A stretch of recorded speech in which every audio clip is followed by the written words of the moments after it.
Hey everybody, Allan Gilreath is here today to tune the piano, and we're going to pick his brain for just a minute. Allan, if you don't mind sharing your expertise, what could you tell us about situations where we might be able to acquire a free piano or a cheap piano or one that hasn't been serviced regularly and definitely hasn't been tuned in a while? What should we do about that? Okay, thanks Pam for asking that question. That's really a good point to start from. With pianos, you've got about 10,000 moving parts, and when one's up to tension, up to pitch, when it's tuned properly, you have about 40,000 pounds of tension on there. So if a piano has been neglected for a while, there are a lot of things that can go wrong with the piano. If it's very low on tension, if there's a problem with the soundboard, with the bridges, or even the pen block or the plate, you wind up with a situation where the piano can't even be tuned. You also wind up sometimes with problems with an action.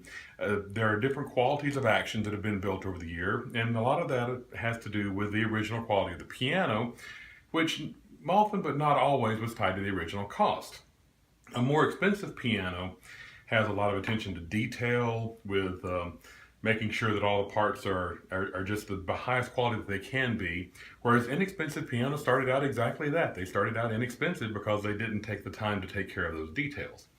Now, with either inexpensive pianos or expensive pianos where they started out, if they haven't been taken care of over the years, there are all sorts of problems that can develop in pianos, and you really don't know what those problems are if they're there unless you have a technician go through, inspect the piano, and determine if it's even tunable or playable, and you certainly don't want to throw good money after bad. So it's best to have a piano checked out. It's best to be sure that the piano has been tuned on a regular basis.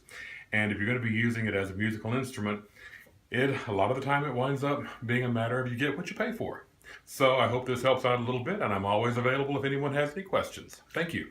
Thanks, Allan, so much. Allan is owner and piano technician at the Piano Experts in Calhoun, and you won't find a better service. So if you'd like him to come check out your piano, just let me know and I'll give you the info. Thank you, Allan. Thank you, Pam.